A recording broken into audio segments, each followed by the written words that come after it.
हिंदी में यूपीएससी की तैयारी से संबंधित प्रोग्राम्स को देखने के लिए सब्सक्राइब करें study IQ IAS Hindi. Hello दोस्तों, स्वागत है आप सबका स्टडी IQ IAS हिंदी पे। मैं ललिता दहिया। दोस्तों, जम्मू कश्मीर को विशेष राज्य का दर्जा प्राप्त था और इस विशेष राज्य के दर्जे को समाप्त हुए 5 वर्ष बीत चुके हैं। ध्यान रखिएगा, अपनी आज की इस परिचर्चा में हम ये समझने का प्रयास करेंगे कि इन 5 वर्षों में क्या क्या परिवर्तन देखने को मिले कश्मीर में और क्या इसके सकारात्मक परिणाम देखने को मिले हैं, क्या अभी भी चुनौतियां बाकी हैं जिनका समाधान करने के लिए बड़े स्तर पे प्रयास करने की जरूरत है। तो चलिए फटाफट परिचर्चा की शुरुआत करते हैं। दोस्तों, आज ही के दिन यानी 5 अगस्त 2019 को अनुच्छेद 370 के तहत जम्मू कश्मीर का विशेष दर्जा समाप्त कर दिया गया था और राज्य को 2 केंद्र शासित प्रदेशों में विभाजित कर दिया गया था। आज इस परिघटना के 5 वर्ष पूरे हो चुके हैं। इस दौरान जम्मू कश्मीर में हमें कई प्रकार के बदलाव देखने को मिले। ध्यान रखिएगा, इन बदलाव में सबसे पहली बात यदि हम पूरे घटनाक्रम की करें तो जब विशेष राज्य का दर्जा छीना गया था कश्मीर से, तो बड़े बड़े जो नेता थे उनको नजरबंद कर दिया गया था, जिसमें हम फारूक अब्दुल्ला का जिक्र कर सकते हैं। इसके साथ ही हम महबूबा मुफ्ती का जिक्र कर सकते हैं, उमर अब्दुल्ला का जिक्र कर सकते हैं। इनके साथ ही तमाम जो विपक्षी विरोधी नेता थे उनको नजरबंद कर दिया गया था। लेकिन जैसे ही सफलता की ओर अग्रसर हुए तो इन जो नेताओं की नजरबंदी को समाप्त कर दिया गया था समय के साथ साथ। अब यदि हम रिजल्ट की बात करें इस धारा 370 के हटने के, तो सुरक्षा स्थिति में सुधार हुआ है पहले की अपेक्षा। स्वयं जनवरी 2024 में गृह मंत्री अमित शाह ने एक बयान दिया था जिसमें उन्होंने कहा था कि अनुच्छेद 370 के निरस्त हो जाने के बाद केंद्र शासित प्रदेश जम्मू कश्मीर में आतंकवादी घटनाओं में 66% की कमी आई है। ध्यान रखिएगा, यहां पे उन्होंने स्पष्ट तौर पे कहा कि रणनीति और कार्रवाई के कारण जम्मू कश्मीर में आतंकवादी घटनाओं में कमी आई है। 2018 में 91 सुरक्षा कर्मी मारे गए थे, जबकि 2023 में 30 कर्मी मारे गए हैं और इस साल 21 जुलाई तक के डेटा की यदि हम बात करें तो लगभग 14 सुरक्षा कर्मियों की मृत्यु हुई है हिंसक झड़पों में या इस तरीके के हमलों में। ध्यान रखिएगा, तो पहले की तुलना में यहां पे काफी सुधार देखने को मिला है सुरक्षा स्थिति में यदि हम गृह मंत्रालय के आंकड़ों की बात करें तो। लेकिन एक नकारात्मक पक्ष क्या देखने को मिला कि अब जो आतंक का केंद्र है वो कश्मीर से ट्रांसफर होकर जम्मू एक आतंक के केंद्र के तौर पे उभर रहा है और वर्तमान कई घटनाक्रमों के संदर्भ में हम इस बात की पुष्टि कर सकते हैं। आतंकवाद ने अपना आधार कश्मीर घाटी से जम्मू में स्थानांतरित कर दिया है। हाल के दिनों में जो आतंकवादी घटनाएं हैं वो हमें रजौरी और पुंछ सेक्टरों में सुरक्षा बलों पे कई हमलों की परिघटनाएं देखने को मिली, जिससे यह अनुमान लगाया जा सकता है कि जो आतंकवादी हैं वो शिफ्ट हो गए हैं कश्मीर से जम्मू में, क्योंकि जम्मू को एक केंद्र के तौर पे उन्होंने बना लिया है, निर्मित कर लिया है। पिछले 3 साल में जम्मू कश्मीर में 119 सुरक्षा बल जवान मारे गए थे और इनमें से 40% से ज्यादा हत्याएं जम्मू में देखने को मिली। और यहाँ पे जम्मू के काफी सारे केंद्र 2021 से पुंछ, रजौरी, कठुआ, रियासी, डोडा, उधमपुर जिलों में आतंकवादियों द्वारा शुरू की गई विभिन्न घटनाओं में कम से कम 51 सुरक्षा कर्मी मारे जा चुके हैं 2021 से लेके यदि हम अब तक की बात करें तो। 2021 की शुरुआत से जम्मू क्षेत्र में आतंकवाद से संबंधित हिंसा की 29 घटनाएं सामने आई, जिनमें आतंकवादियों ने सुरक्षा बलों और नागरिकों को निशाना बनाया है।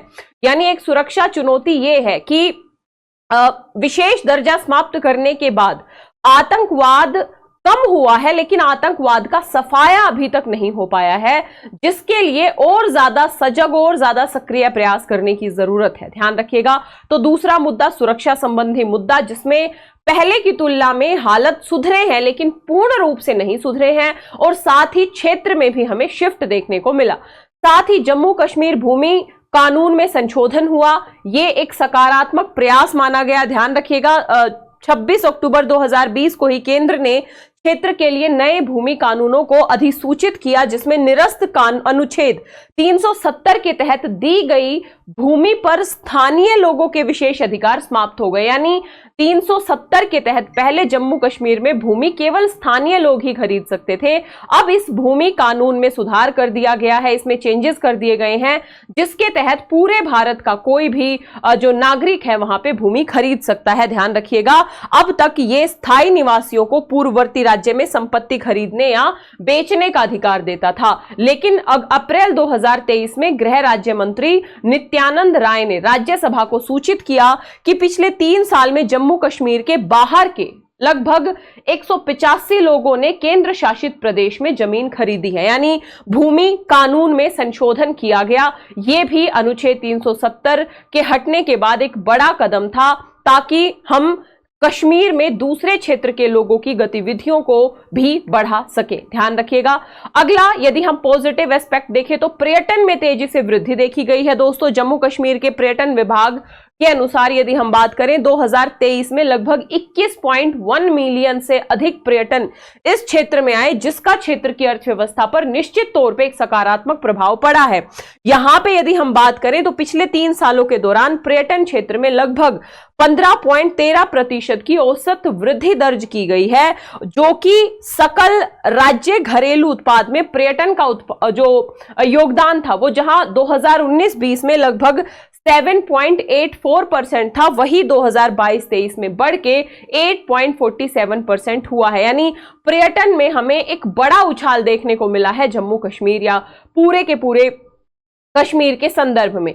फिर अगला कदम, यदि हम सकारात्मक कदम की बात करें तो भारत सरकार यहां पे प्रमोट कर रही है अलग अलग प्रोग्राम्स को, ताकि यहां पे इन्वेस्टमेंट बढ़े, बाहर के लोग आए, एक कश्मीर के लोग और बाहर के लोगों के बीच में एक सकारात्मक जो वार्ता है या जो सकारात्मक जो पहल है वो बढ़े। ध्यान रखिएगा। और इन पहलों में हम बात कर सकते हैं 2023 में कश्मीर घाटी में प्रतिष्ठित अंतरराष्ट्रीय कार्यक्रमों की मेजबानी की थी, जिसमें G20 tourism working group meeting Kashmir के अंदर की गई, साथ ही Miss Universe press conference Kashmir के अंदर आयोजित की गई। अभी हाल ही में मार्च 2024 में श्रीनगर में फॉर्मूला 4 कार रेसिंग का उद्घाटन हुआ और T20 लीजेंड्स लीग ने यहां पे 35 साल बाद अंतरराष्ट्रीय क्रिकेट की वापसी को चिन्हित किया है।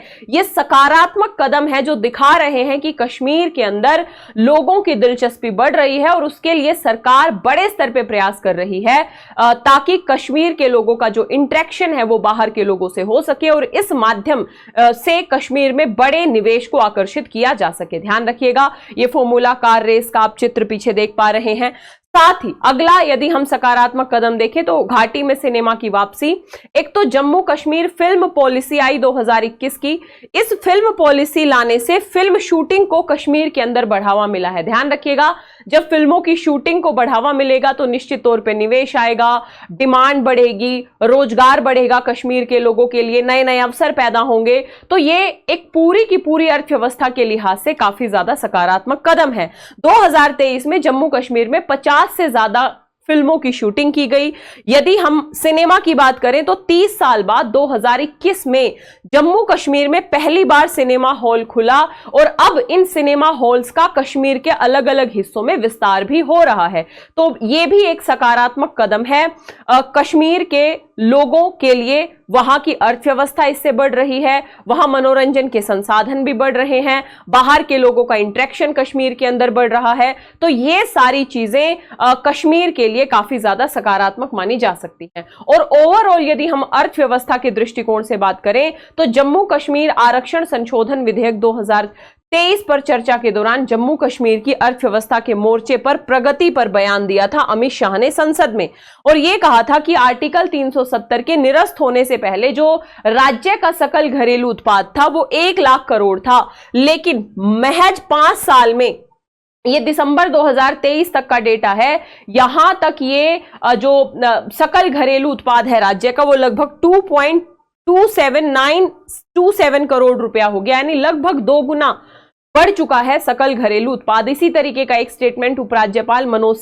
सिन्हा ने भी दिया था, जिसमें उन्होंने कहा था 2018-19 में जो कश्मीर का जीडीपी था वो 1.6 लाख करोड़ रुपए से बढ़ के 21-22 में ये 2.64 लाख करोड़ हो गया है।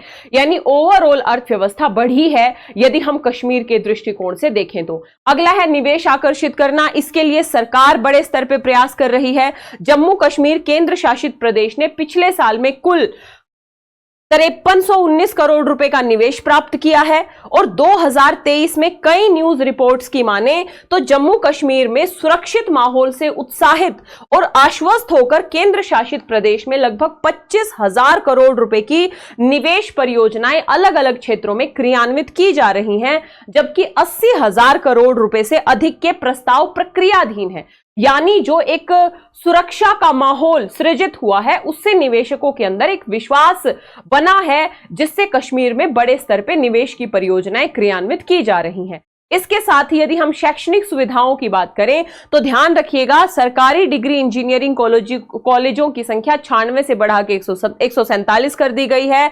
साथ ही जम्मू कश्मीर पहला राज्य बन गया है जहां आईआईटी भी है, आईआईएम भी है और एम्स भी है, और 2 एम्स हैं, ध्यान रखिएगा।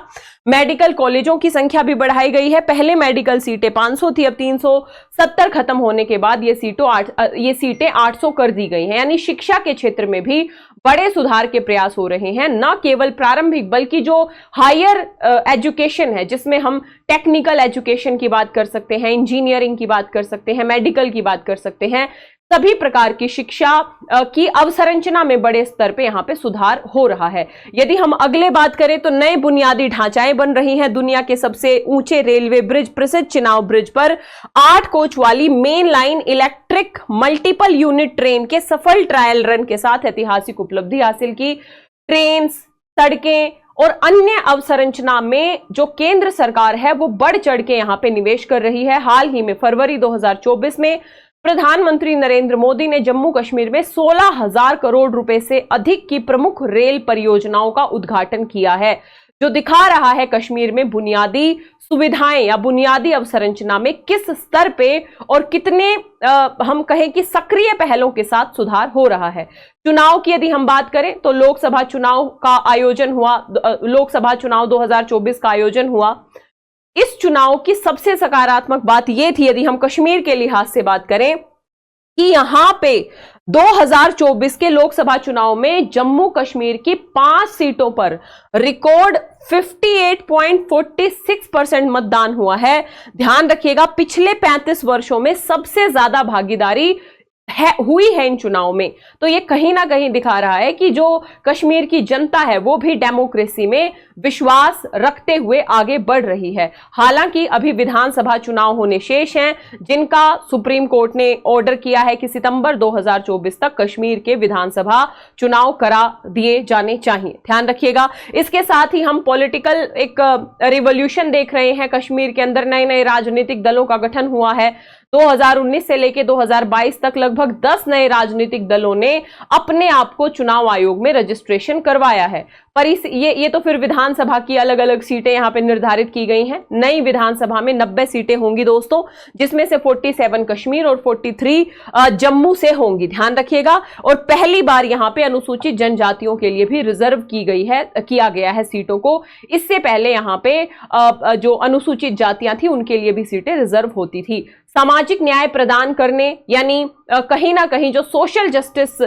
की दिशा में भी प्रयास किए जा रहे हैं कश्मीर के संदर्भ में। जैसा कि मैंने आपको बताया, एक तो जनजातियों को यहां पे रिजर्वेशन दिया है, साथ ही जो स्थानीय निकाय हैं उनमें ओबीसी को रिजर्वेशन यानी आरक्षण देने के लिए भी यहां पे प्रस्ताव पारित किया गया है। तो ये सकारात्मक कदम हमें कश्मीर में दिखे, लेकिन अभी भी काफी सारी चुनौतियां बरकरार हैं, जिसमें हम ये कहें कि अभी भी बेरोजगारी की दर हमें बड़े स्तर पे कश्मीर में देखी जा रही है। अभी भी आतंकवाद की जो घटनाएं हैं वो भी बड़े स्तर पे, भले ही वो शिफ्ट हुई, लेकिन अभी भी वो आतंकवादी घटनाएं बरकरार हैं। इस पे सक्रियता से काम होना चाहिए। योजनाएं हमें कागजों पे ज्यादा दिखती हैं, धरातल पे जो निवेश है वो तुलनात्मक तौर पे कम दिख रहा है। तो ऐसे में जो भी प्रक्रियात्मक अवरोध हैं उनको दूर करके इस निवेश को शीघ्र से शीघ्र धरातल पे क्रियान्वित किए जाने का प्रयास किया जाए, ताकि जो अर्थव्यवस्था है वो खुले और कश्मीर के लोगों के लिए रोजगार के अवसर और अन्य जो भी सकारात्मक कदम है वो उठाए जा सकें।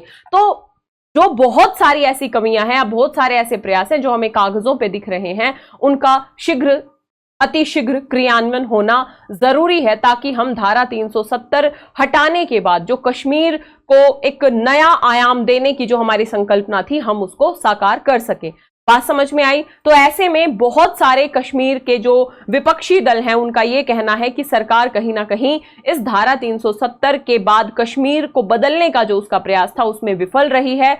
तो इन विफलताओं से सरकार को सीखने की जरूरत है और अलग अलग जो नई परियोजना या नई योजनाओं के माध्यम से कश्मीर को एक नई दशा और दिशा देने की आवश्यकता है। साथ ही यहां पे मुझे बताना जरूरी लग रहा है कि जम्मू कश्मीर के संदर्भ में यहां पे सुप्रीम कोर्ट ने धारा 370 को निरस्त करने के फैसले को बरकरार रखा था। ध्यान रखिएगा, दिसंबर 2023 में यह फैसला आया था, आपने सुना होगा, जिसमें मुख्य न्यायाधीश DY चंद्रचूड़ की अध्यक्षता वाली 5 न्यायाधीशों की संविधान पीठ ने धारा 370 को निरस्त करने को संवैधानिक तौर पे वैध ठहराया था। यह रिट अलग अलग विपक्षी दलों के माध्यम से दायर की गई थी। हालांकि सुप्रीम कोर्ट ने चुनाव आयोग को यह कहा था कि 30 सितंबर 2024 तक जम्मू कश्मीर में विधानसभा के चुनाव करा दिए जाने चाहिए, ताकि किसी भी प्रकार का जो आरोप है वो विपक्षी पार्टियां ना लगा पाएं या किसी भी प्रकार की कमियां ना दिखे हमें डेमोक्रेटिक प्रणाली में, लोकतांत्रिक प्रणाली में। तो ये है पूरी की पूरी परिचर्चा। 5 साल बीते हैं और उन 5 साल में